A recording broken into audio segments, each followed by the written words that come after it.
प्रभु यीशु मसीह की मीठे नाम में आप सब लोगों को स्वागत करता हूं। सबको जय मसीह की।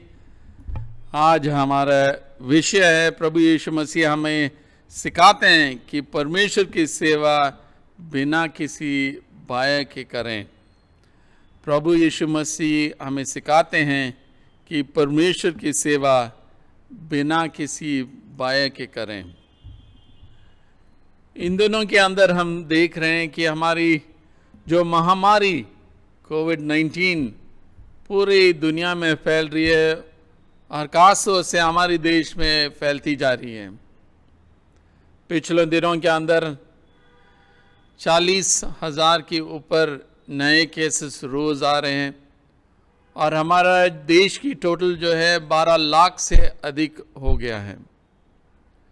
और इस महामारी की वजह से काफ़ी लोग डरे हुए हैं और लोग चिंतित हैं और कई लोग सोचते हैं कि अगर मैं इस कोविड-19 से इन्फेक्ट हो जाऊंगा तो मैं मर जाऊंगा।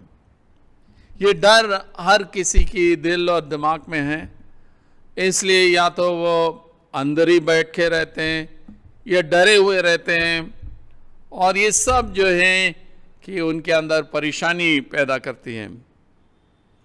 डॉक्टर्स और नर्सेस और जो फ्रंटलाइन वर्कर्स है उनके लिए भी और भी मुसीबत है। एक ओर में तो वो सीधा कोविड-19 को सामना कर रहे हैं, परंतु दूसरी ओर में उनको समाज को सामना करना पड़ रहा है, जहाँ पे लोग उनको दूर करते हैं, उनको अलग करते हैं, उनके पास जाना नहीं मांगते हैं क्योंकि वो डरते हैं कि उनको ये इन्फेक्शन हो जाएगा। और जिनका डेथ हो जाता है कोविड की वजह से उनको भी ठीक ठाक जो है बेरियल नहीं मिलता है। इसी संदर्भ में, इसी परिस्थितियों के बीच में परमेश्वर हमें बुलाता है कि हम उनकी सेवा बिना किसी डर से करना है। इस सुबह के वक्त हम दो जो हिस्सा है उसके ऊपर हम ध्यान देंगे। एक पुराने नियम से यशायाह नबी की पुस्तक 41:8-13 और दूसरा मत्ती की इंजील से 10वां अध्याय 24 से 33 तक। यशायाह नबी की पुस्तक में हमें बताया जा रहा है कि परमेश्वर ने इब्राहिम को बुलाया और इब्राहिम के द्वारा इज़राइल को जो है देशों के लिए ज्योति रहने के लिए बुलाया। इज़राइल एक देश जो है एक दास के रूप में दूसरे देशों को सेवा करना था और उसी के द्वारा जो है लोग यावे परमेश्वर को पहचान लेंगे। परंतु इज़राइल देश जो है वो काम को वो पूरा नहीं कर पाया, इसलिए उत्तर देश को 721 ईसा पूर्व में जो है उनको असीरिया के राजा आके उनको नाश करके उस हिस्सा को नाश कर दिया और 586 ईसा पूर्व में बाबुल के राजा आके दक्षिणी इज़राइल को नाश कर दिया। परंतु परमेश्वर जो है बताता है कि वो हमेशा के लिए उनको नहीं छोड़ेगा, इसलिए वो कहता है कि डरो मत, मैं तुम्हारा सहायक हूं। पर इज़राइल जो है कभी भी उनका जो रोल था, एक दास का जो रूप था, वो पूरा कर नहीं पाया। आइए हम यशायाह 41:8-13 देखेंगे। हे मेरे दास इज़राइल, हे मेरे चुने हुए याकूब, हे मेरे प्रेमी इब्राहिम के वंश, तू जिससे मैंने पृथ्वी की दूर दूर देशों से लिए और पृथ्वी की चोर से बुलाकर ये कहा, तू मेरा दास है, मैंने तुझे चुना है और तजा नहीं। अगर हम इस आयत पर ध्यान देते हैं, इब्राहिम की बुलाहट के बारे में बताती हैं और उत्पत्ति 18-19 एक बहुत ही महत्वपूर्ण आयत है जिसको हम समझना है। वहां पे इस तरह लिखा है, क्योंकि मैं जानता हूं कि वह अपने पुत्रों और परिवार को जो उसके पीछे रह जाएंगे आज्ञा देगा कि वे यावे के मार्ग में अटल बने रहें और धर्म और न्याय करते रहें, इसलिए कि जो कुछ यावे ने इब्राहिम के विषय में कहा उसे पूरा करें। इब्राहिम को यावे परमेश्वर ने एक मकसद के साथ चुना है, और वो मकसद ये है कि वो देशों के लिए आशीष का कारण बने। और ये तभी पूरा होगा जब वो अपनी जो पीढ़ी है उनको समझाते हैं, उनके परिवार को समझाते हैं कि वो यावे की मार्ग में अटल बने रहें और धार्मिकता और न्याय को पालन करें, आज्ञा पालन करें, ताकि यावे ने इब्राहिम के विषय में कहा है वो पूरा हो जाए। और यावे ने यही बोला है कि इब्राहिम जो है देशों के लिए आशीष का कारण बनेंगे, और ये तभी पूरा होगा जब वो एक नैतिक जीवन बिताते हैं। तो इस आयत के अंदर तीन खास चीज हम देखते हैं: चुनाव यानी इलेक्शन, नैतिक जीवन यानी एथिक्स, और मिशन जो सेवा का काम है। इलेक्शन, एथिक्स और मिशन यानी हमारी बुलाहट, हमारा चुनना, हमारे नैतिक जीवन और हमारे सेवा के काम, ये सब जुड़े हुए हैं। इब्राहिम एक व्यक्ति था, परंतु उसको इसलिए बुलाया ताकि वो देशों के लिए आशीष का कारण बने, और वो धार्मिकता और न्याय को पालन करना था। और ये दोनों शब्द इब्रानी भाषा में बहुत महत्वपूर्ण शब्द हैं। सैदक और मिशपात की शब्द हैं। सैदक का मतलब कि निर्भरता, ईमानदारी। जब आसपास में सब बदलते जा रहा है कि ईमानदारी दिखाने वाला है, निर्भरता है, वो उसके ऊपर भरोसा कर सकते हैं। और मिशपात जो है कि न्याय के शब्द है, जहां पे गलत काम हो रहा हो उसको सही करना है। अगर एक तराजू में जो है बराबर नहीं है, उस तराजू को बराबर करने का काम है, वो न्याय है। यानी एक नया चांस लोगों को देने के लिए है। तो यही बुलाहट है, चुनने का अर्थ, ताकि देशों की आशीष का कारण हो। और वो तभी हो सकता है जब हम धार्मिकता के रास्ते में, न्याय के रास्ते में, आज्ञा पालन के रास्ते में हम चलते हैं। तो चुनौती हमारे सामने है इन दिनों के अंदर, जब देश भर यह महामारी फैली हुई है। हमारी सेवा की भावना क्या है? क्या हम सच में सेवा के लिए आए हैं? क्या हम सेवा के लिए तैयार हैं? क्योंकि परमेश्वर हमें सेवा के लिए बुलाया, वचन के द्वारा और हमारी सेवकाई के द्वारा, दोनों संग संग चलना है। और परमेश्वर हमें याद दिलाता है कि वो हमें सामर्थ देगा। यशायाह 41:10 में लिखा है कि मत डर, क्योंकि मैं तेरे संग हूं। इधर उधर मत ताक, क्योंकि मैं तेरा परमेश्वर हूं। मैं तुझे दृढ़ करूंगा और तेरी सहायता करूंगा। अपनी धर्ममय दाहिने हाथ से मैं तुझे संभाले रहूंगा। देख, जो तुझसे क्रोधित है वे सब लज्जित होंगे, जो तुझसे झगड़ते हैं उनके मुंह काले होंगे और वे नाश होकर मिट जाएंगे। जो मुझसे लड़ते हैं वो उन्हें ढूंढने पर भी तो न पाएगा। जो तुझसे युद्ध करते हैं वह नाश होकर मिट जाएंगे, क्योंकि मैं तेरा परमेश्वर यावे तेरे दाहिना हाथ पकड़कर कहूंगा, मत डर, मैं तेरी सहायता करूंगा। इस छोटा सा हिस्सा में यावे परमेश्वर 2 बार बताता है, मत डर, मत डर, मैं आपको सहायता करूंगा, मैं आपके साथ हैं। यही हमारा आश्वासन है। जिस तरह इज़राइल को बुलाया ताकि वो देशों के लिए ज्योति की तरह रहें, और यावे परमेश्वर उनका वायदा किया, मेरी उपस्थिति आपके साथ रहेगा, इसलिए आप चिंता मत करो। वही उनको ताकत देने वाला था, वही उनका सहायक था, और हमारे लिए भी वही सच्चाई है। हर तरह की खिदमत के लिए जो ताकत आता है वो परमेश्वर की ओर से ही आता है। परमेश्वर ही हमें हिम्मत और हियाव देता है। और जो भी सामना करते हैं, परमेश्वर कहता है मैं लड़ूंगा। यावे परमेश्वर इस्राएल लोगों को बोला कि मैं आपका हाथ पकड़ कर ले जाऊंगा, डरो मत, मैं आपका सहायक हूं।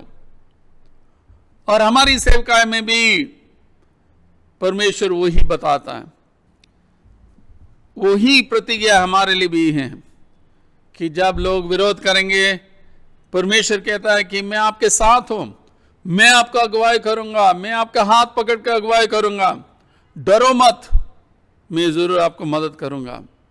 परमेश्वर की उपस्थिति हमारे लिए प्रतिज्ञा किया गया जब हम उनके सेवा में लगे हुए हैं, वो हमारे संग संग चलेगा। तो पुराने नियम में हमारे लिए स्पष्ट रूप से बताया गया कि किस मकसद से हमें बुलाएगा, सेवा के लिए बुलाएगा। और यही समय है कलीसिया के लिए सेवा करने का समय, हमारे देशवासियों के लिए सेवा करने के समय है। डरने की जरूरत नहीं है, हम आगे बढ़ना, सेवा करना है। दूसरा हिस्सा जो हमारे लिए जो आज का हिस्सा है, मत्ती 10:24 से 33 में। और यीशु मसीह हमें चुनौती देता है कि हम निर्भय के साथ हमारी खिदमत करना है। चेला अपने गुरु से बड़ा नहीं और न दास अपने स्वामी से। चेला का गुरु के और दास का स्वामी के बराबर होना ही बहुत है। जब उन्होंने घर के स्वामी को शैतान कहा तो उसके घर वालों को क्यों न कहेंगे। प्रभु यीशु मसीह बताते हैं चेला जो है अपनी गुरु से बड़ा नहीं होता है, वो दास अपनी स्वामी से बड़ा नहीं होता है। चेला गुरु के बराबर हो सकता है और घर के स्वामी को शैतान कहा है। यानी यीशु मसीह को बताया जब उन्होंने दुष्ट आत्मा को निकाला, उन्होंने बोला कि दुष्ट आत्माओं की सरदार के सामर्थ से ये निकाल रहा है। बीएलज़ेबुल नाम उनको बुलाया गया। अगर यीशु मसीह के ऊपर आरोप लगाया जब वो सेवा कर रहे हैं, तो कितना अधिक आपके ऊपर और मेरे ऊपर आरोप लगाएंगे। फरीसियों ने कहा ये तो दुष्ट आत्माओं के सरदार की सहायता से दुष्ट आत्माओं को निकालता है। प्रभु यीशु मसीह हमें बता रहे हैं कि लोग विरोध करेंगे, परंतु डरो मत। 10:26 में लिखा है, सो उनसे मत डरना, क्योंकि कुछ टपा नहीं जो खोला न जाएगा और न कुछ छिपा है जो जाना न जाएगा। जो मैं तुमसे अंधियारे में कहता हूं, जो उजाले में कहो, और जो कानों में कान सुनते हो, उसे कोटों पर से प्रचार करो। यीशु मसीह बताते हैं कि जो भी गुप्त है वो खुला रूप से बताया जाएगा, क्योंकि सुसमाचार के बारे में बताया जा रहा है। पुनरुत्थान के पहले और पुनरुत्थान के बाद में। पुनरुत्थान के पहले जो है कि सिर्फ चेलों को पता था, परंतु अब जो है सुसमाचार सभी लोगों के पास जाएगा। परमेश्वर ही अपना सुसमाचार को प्रकट करता और हम सब उनकी प्रतिनिधि हैं।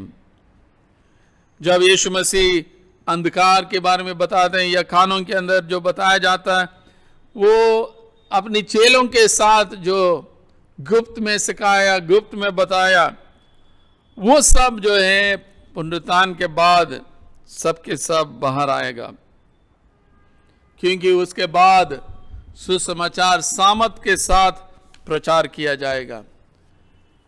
पुनरुत्थान के पहले और पुनरुत्थान के बाद में जो स्थिति था उसी के बारे में यहां बताया गया है। आगे यीशु मसीह बताते हैं जो शरीर से घात करते हैं पर आत्मा की घात नहीं कर सकते, उनसे मत डरना, पर उसी से डरो जो आत्मा और शरीर दोनों को नरक में नाश कर सकते हैं। क्या पैसे में 2 गौरियां नहीं बिकती, तो अभी तुम्हारे पिता की इच्छा के बिना उनमें से एक भी भूमि पर नहीं गिर सकती। तुम्हारे सिर के बाल भी सब गिने हुए हैं, इसलिए डरो नहीं, तुम बहुत गौरियों से बढ़कर हो। प्रभु यीशु मसीह हमें दोबारा याद दिलाते हैं कि डरो मत। शारीरिक रूप से अगर हमें मार डालते हैं कि वो शरीर को ही नाश कर सकते हैं। जब मत्ती शरीर और आत्मा के बारे में बात कर रहे हैं, क्या पूरे व्यक्ति के बारे में बात कर रहे हैं। और हमें सिर्फ खुदा की डर होनी चाहिए, क्योंकि लोग हमें शारीरिक रूप से मार सकते हैं परंतु आत्मिक रूप से हमें मार नहीं सकते। छोटा सा जो गौरियां हैं वो जब गिरते हैं वो पिता की परमिशन के अलावा वो नहीं गिर सकते हैं। कितना अधिक आपके लिए और मेरे लिए पिता चिंतित हैं। और हमारे सिर की बाल हैं, उसमें भी अगर एक भी गिरे तो वो गिने हुए हैं, परमेश्वर को पता है। तो अगर वो जब गिरता है उनको मालूम है कितना अधिक हमारे जीवन के लिए वो चिंतित हैं। इसलिए यीशु मसीह कहते हैं, जो कोई मनुष्यों के सामने मुझे मान लेगा उसे मैं भी स्वर्गीय पिता के सामने मान लूंगा, पर जो कोई मनुष्यों के सामने मेरा इनकार करेगा उसे मैं भी अपने स्वर्गीय पिता के सामने इनकार करूंगा। यीशु मसीह हमें बताते हैं कि हमें हिम्मत और हियाव के साथ प्रचार करना, सेवा करना, डरना नहीं है। हम यीशु को लोगों के सामने मानना है, और जब उनको स्वीकार करते हैं, मानते हैं, फिर यीशु भी पिता परमेश्वर के सामने हमें स्वीकार करेगा। अगर हम उसको तिरस्कार करते हैं तो यीशु मसीह कहते हैं कि मैं भी आपको पिता के सामने तिरस्कार करूंगा। यीशु मसीह बार बार हमें बताते हैं, डरो मत, दृढ़ रहो, हिम्मत और हियाव के साथ जाके मेरे नाम में प्रचार करो, मेरे नाम में सेवा करो, ताकि हम इस जगत के लिए ज्योति बने। चुनौती क्या है? नया इज़राइल जो है कलीसिया है, हम जगत की ज्योति होना है। तो प्रश्न ये है, क्या हम जगत की ज्योति हैं? क्या हमारे देश के लिए हम ज्योति हैं? इस महामारी की समय में हम क्या कर रहे हैं? कलीसिया के रूप से हम डरे हुए हैं, हम सेवा नहीं कर रहे हैं, या हम बाहर जाके सेवा कर रहे हैं हिम्मत और हियाव के साथ, या सुसमाचार को हमारी बातों से, हमारी कामों से प्रचार करें? कलीसिया जो भारत की कलीसिया है, उठना है, सेवा के लिए उठना है, और परमेश्वर ने हमें सेवकाई के लिए बुलाया है। और हम डरना नहीं है कि परमेश्वर की उपस्थिति हमारे साथ है। लोग शायद विरोध करेंगे परंतु परमेश्वर हमारे साथ है। प्रभु यीशु मसीह हमें सिखाते हैं कि परमेश्वर की सेवा बिना किसी भय हम करें। आइए हम प्रार्थना करें। सर्वशक्तिमान परमेश्वर, राजाओं का राजा, प्रभुओं का प्रभु, धन्यवाद देते हैं कि आपने हमें बुलाया है, आपकी सेवा के लिए बुलाया है, और जगत की ज्योति के रूप में बनने के लिए हमें बुलाया है। परमेश्वर, इन दिनों के अंदर जब सेवा की ज़रूरत है, खासतौर से इस महामारी की वजह से, कलीसिया को मदद कर, सहायता कर, ताकि हम सच में जो लोग ज़रूरतमंद हैं उनको हम मदद करें और उनको सेवा करें। कलीसिया के साथ हो, हर मेम्बरान के साथ हो, हम सब हिम्मत और हियाव के साथ तेरे सुसमाचार हमारे वचनों के द्वारा और हमारी कामों के द्वारा प्रचार करें। ये सब प्रभु यीशु मसीह के नाम से मांगते हैं, आमीन।